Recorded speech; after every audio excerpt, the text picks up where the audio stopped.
지난 시간에 배웠었던 if문이십니다. 한 가지만 좀 수정하겠습니다. 일반적으로 성적을 입력을 할 때 입력을 하는 범위가 0점부터 100점까지입니다.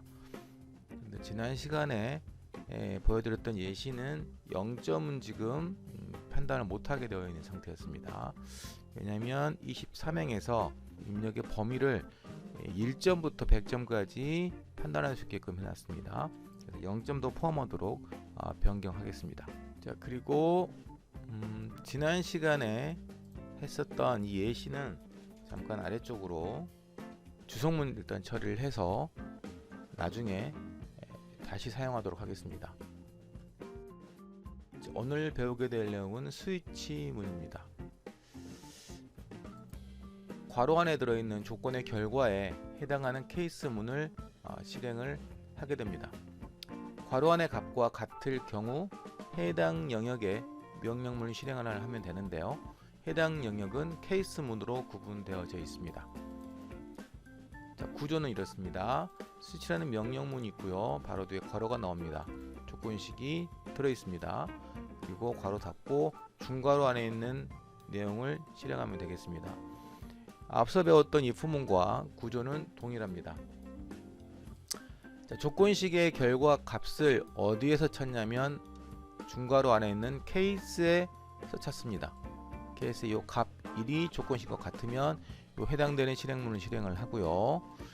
맞지 않으면 다음 케이스문에 있는 값과 비교를 해서 맞는가 확인을 합니다. 그래서 같으면 여기 있는 명령문을 실행합니다. 그런데 조건식의 결과값이 케이스 1과 케이스 2에 해당되는 값과 맞지 않았을 경우에는 디폴트에 있는 실행문 3을 실행을 하게 됩니다. 예제 문제를 한번 만들어 보도록 하겠습니다. 문제는 1부터 4까지 숫자를 0으로 출력해 주는 프로그램입니다. 그래서 1부터 4까지 중에 하나의 숫자를 보내면 그 해당하는 영어를 출력해 주는 프로그램입니다. 스위치문 구조를 먼저 적도록 하겠습니다. 스위치문 괄호 안에 있는 조건식에다가 숫자를 한번 넣어 보도록 하겠습니다. 만약에 2를 넣었다 라고 하면 해당되는 2를 찾겠죠. 그래서 1일 경우에는 1은 2라는 걸 출력을 하고요. 2가 되면 1은 1이죠. 1은 1 출력을 하면 되겠고요. 2는 2. 맨 마지막은 디폴트라고 썼습니다. 예제를 가지고 구조를 한번 파악해 보도록 하겠습니다. 자, 스위치라는 명령어를 넣고요. 괄호 안에 조건식을 넣는데요. 조건식은 값이나 변수 또는 수식을 넣을 수가 있습니다. 결과는 반드시 정수로만 나와줘야 됩니다. 그리고 중괄호로 전체를 묶어주고요. 이제 해당되는 값을 찾게끔 케이스문을 넣어줍니다.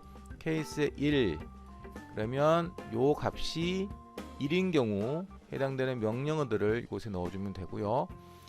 여기 조건식의 값이 2인 경우에 실행할 명령어를 여기에 넣어주면 됩니다. 3일 경우에는 여기에 넣어주면 되고요. 4인 경우에는 여기에 넣어주면 됩니다. 자, 1, 2, 3, 4에 해당되지 않는 것은 디폴트에서 영역에서 벗어났습니다 라는 명령어를 넣어 주었습니다. 자, 이걸 실행을 해 보도록 하겠습니다. 그러면 스위치 안에 들어있는 조건식의 값이 1이기 때문에 케이스 1 여기에 해당됩니다. 따라서 24행 하나가 실행되는 것을 확인할 수 있습니다. 자, 2로 변경을 해 보도록 하겠습니다.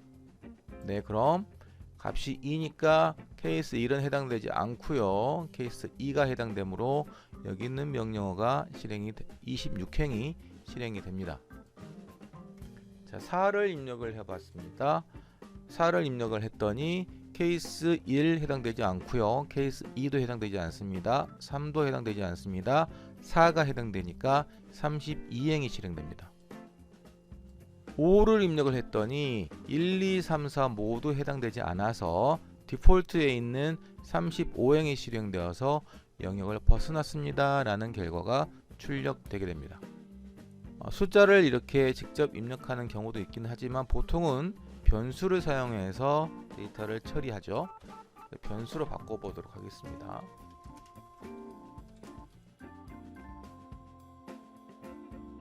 A에 들어있는 5를 조건식으로 해서 해당되는 값이 없으므로 케이스가 없으므로 디폴트에 있는 명령이 실행되는 것을 다시 한번 확인해 볼 수 있고요. 여기에 변수 값 외에 수식도 넣을 수 있습니다. 이렇게 a-1을 해보겠습니다. 그러면 여기에 있는 값이 a-1 4가 되겠죠. 그러면 케이스문에 4에 해당되는 프린트 33행이 실행되는 걸 확인할 수 있고요. 만약에 여기다가 관계 연산자를 넣도록 하겠습니다. 이런 경우는 어떤 결과가 나올까요? A가 1보다 큰가? 라고 물어봤죠. A가 5입니다. 5가 1보다 큰가? 라고 물어보면 결과는 당연히 1이겠죠. 그래서 1이 나옵니다. 그래서 24행이 실행되는 걸 확인할 수 있고요. 만약에 여기를 바꿔보았습니다. A가 1보다 작은가? 라고 물어봤습니다. 그러면 그 결과는 5가 1보다 작은가 0이겠죠. 따라서 케이스문에 해당되는 값이 없으므로 디폴트에 있는 영역을 벗어났습니다 라는 부분이 출력이 되게 되어집니다. 여기 보시면 브레이크가 들어가 있는데요. 이 브레이크 문이 어떤 의미인지 제가 한번 지워 보도록 하겠습니다. 자, A를 2로 넣어 보고요. 그러면 27행이 실행이 되겠죠. 28행에 있는 브레이크를 지워 보겠습니다. 그랬더니 27행이 실행이 됩니다. 그런데 케이스 3에 있는 30행도 같이 실행되는 것을 확인할 수 있습니다.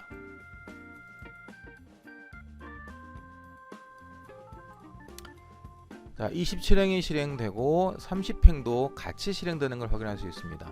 자, 브레이크 문을 만나야 스위치 문은 빠져나갑니다.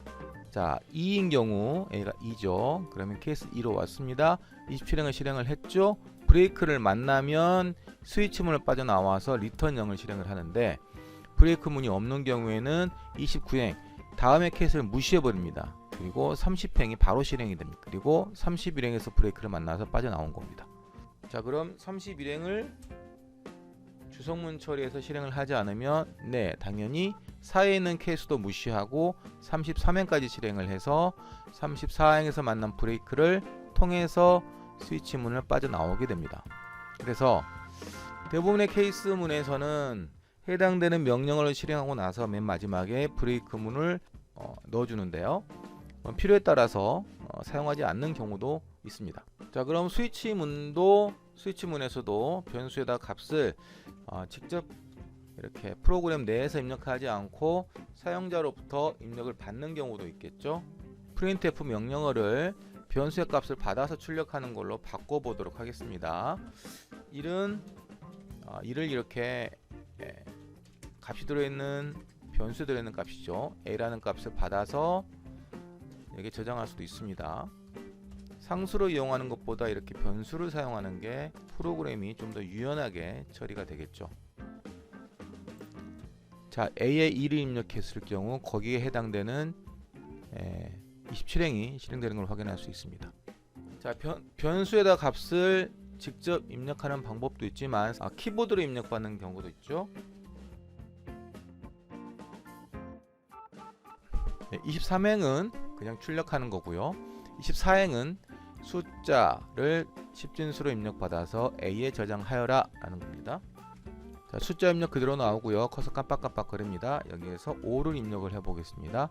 그랬더니 영역에서 벗어났습니다 라는 메시지가 나옵니다. 자, 이번에는 숫자 입력이라는 명령어가 나왔을 때 3을 입력해 보겠습니다. 3은 3 라고 상호작용을 하는 것처럼 결과가 나옵니다. 자, 스위치 문을 이렇게 만들어 보았는데요. 이것 또한 앞서 배웠던 if 문과 동일한 조건문 영역에 포함되어 있습니다. 무슨 얘기냐면 이것 또한 if 문처럼 조건식을 기준으로 해서 다른 결과값을 내보낼 수 있다는 이야기인데요. 그렇다라고 하면 스위치 문도 if 문으로 바꿀 수가 있다는 이야기겠죠. 자, 스위치 문을 if 문으로 변경해 보도록 하겠습니다. 일단 스위치 문 A에 들어있는 값이 1인가 라는 걸 물어봐야 되겠죠. 두 번째는 A가 2인가 물어봐야 되겠고요. A가 3인가 물어봐야 됩니다. A가 4인가 물어봐야 되겠고요. 그렇지 않은 경우 40행을 실행하면 되겠습니다. 그러면 스위치에 있는 A를 지금은 변수를 여기 한 개만 넣어 놓고서 값을 여러 군데 넣어 놨지만 이제 A와 1, A와 2, A와 3, A와 4를 매번 비교를 해야 되는 상황이 발생합니다. 그래서 if A가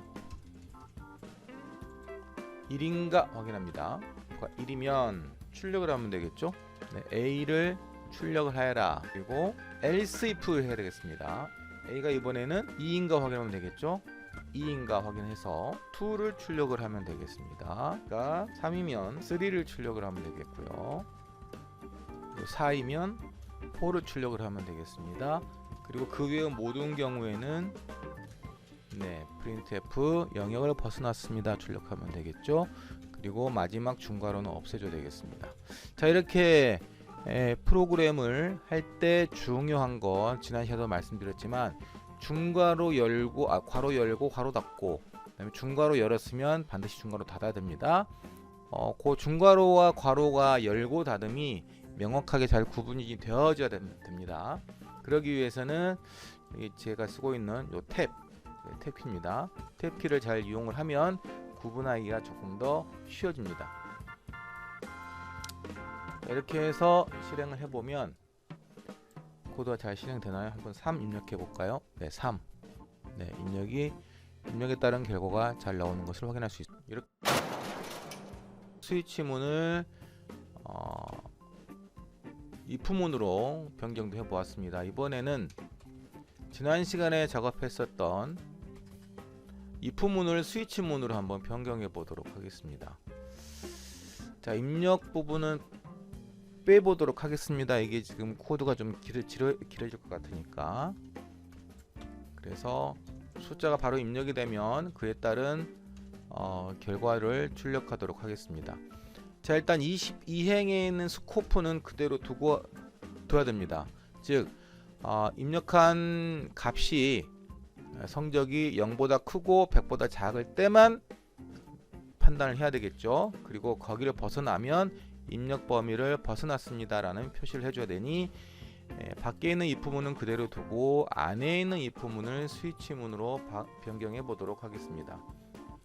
일단 이건 지난 시간에 성적 산출 프로그램이었습니다.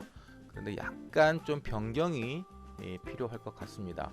지난 시간에는 성취도 A를 91점부터 100점까지를 했었고요. B를 81점부터 90점까지, 즉 1점부터 0점까지를 10점까지를 해당 영역으로 잡았는데요. 이걸 이렇게 변경해 보도록 하겠습니다. A는 90점부터 100점까지, 그리고 B는 80점부터 89점까지, C는 70점부터 79점까지, D는 60점부터 69점까지, F는 0점부터 59점까지입니다. 자, 스위치문은 정수만 정확하게 정리를 케이스문에 넣을 수 있습니다. 따라서 이렇게 영역을 지정할 수 없다라는 거예요. if문은 이런 식으로 해서 관계 연산자와 논리 연산자를 이용을 해서 어떤 영역의 그러니까 스코프를 정의해서 그 영역에 들어오는지 안 들어오는지를 확인할 수 있지만 스위치문은 그렇게 할 수가 없습니다. 정확하게 정수 형태로 케이스문에 떨어져야 합니다. 그럼 90부터 100 사이라는 값을 어떻게 정수형으로 구분할 것이냐 라고 생각을 하면 그건 나누기 연산자를 사용하면 됩니다. 여기 들어있는 값을 10으로 나누면 그 몫을 가지고 확인해 볼 수 있습니다. 예를 들면 90을 10으로 나누면 그 몫이 9가 나오는 거죠. 91도 10으로 나누면 9가 나옵니다. 92도 10으로 나누면 9가 나옵니다. 90부터 99까지는 10으로 나눴을 때 9가 나온다라는 거죠. 자, 다만 100은 10으로 나눴을 때 10이 나옵니다. 요것만 하나 따로 구분하면 되겠고요. 80부터 89 같은 경우도 10으로 나누었을 때 8이 나옵니다. 그리고 70부터 79까지도 10으로 나누면 그 몫이 7이 나오는 거 확인이 되고요. 60부터 69까지 10으로 나누면 그 몫이 6이 나옵니다. 0부터 59까지 사이도 10으로 나누었을 때 0, 1, 2, 3, 4, 5의 몫이 나오는 것을 확인할 수 있습니다. 그래서 이렇게 나누기 연산자를 이용한 결과 몫을 가지고 스위치문을 이용하면 됩니다. 밖에 25행에 있는 전체 스코프를 제외하고 그 안쪽에 있는 이 부문에서 사용을 해 보도록 하겠습니다. 자, 일단 우리가 사용을 해야 될 게 나누기 연산자의 몫입니다. 따라서 지금 여기 있는 스코어는 그대로 사용할 수가 없다라는 거예요. 스코어는 지금 다 10단위죠. 그래서 위쪽에서 바꿔서 가지고 오도록 하겠습니다. int 스코어 value라는 변수를 새로 만들어서요. 여기에다가 스코어에서 10을 나눈 몫을 저장하도록 하겠습니다. 그러면 if문 스위치문으로 바꾸고요. 스위치문 안에 조건식은 value로 하면 되겠죠. 그리고 첫 번째 스코프입니다. 케이스 10이 되겠죠. 10이면 10도 지금 성취도 A를 출력하면 되겠습니다. 그리고 마지막에 브레이크 10과 마찬가지로 9가 되어도 성취도가 A가 나와야 되겠습니다. 스코어가 이건 100이겠죠. 100이므로 A 출력하면 되겠고요. 그 다음에 성취도가 B인 경우에는 케이스 8이면 되겠습니다. 그리고 브레이크 케이스가 7인 경우에는 성취도가 C입니다. 브레이크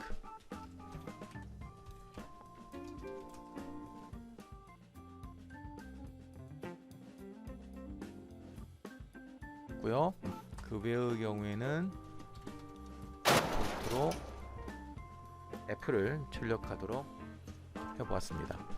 자, 이렇게 하면 이 부문을 스위치문으로 변환할 수 있습니다.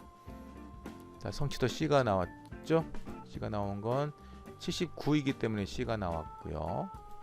69를 넣어보도록 하겠습니다. 그럼 D가 나오는 거 확인해 볼 수 있습니다. 59를 입력을 하면 F가 나오는 거 확인할 수 있고요. 101을 입력을 하면 이렇게 입력 범위를 벗어났습니다 라고 출력되는 걸 확인해 볼 수 있습니다. 자, 이렇게 해서 앞서 만들었었던 if문의 프로그램을 스위치문으로 변경을 해 보았습니다. 자, 오늘 배운 내용 간단히 한번 정리해 보도록 하겠습니다. if문을 스위치문으로 치환이 가능합니다만 모든 if문이 치환은 되지 않습니다. 그리고 방금 전에 직접 해 보셨듯이 if문을 스위치문으로 변경할 때 100% 쉽게 전환되는 건 아니고요. 약간의 조정이 필요할 수도 있습니다. 그리고 if문과 스위치문의 차이점에 대해서 알아보도록 하겠습니다. 자, if문은 조건식이 true일 때만 블럭이 실행됩니다. 다시 말씀드리면 조건식의 결과가 1 또는 0으로만 나오는데요. 0 이외의 모든 값은 true로 받아들입니다. 스위치문은 비교할 변수에 어떤 값이 들어있느냐 다양한 값들을 인식을 해서 그 값에 따라서 실행문을 선택할 수가 있습니다. 단 그 값은 정수형으로 사용을 해야 합니다. 이상입니다. 오늘 스위치문에 대해서 알아보았습니다.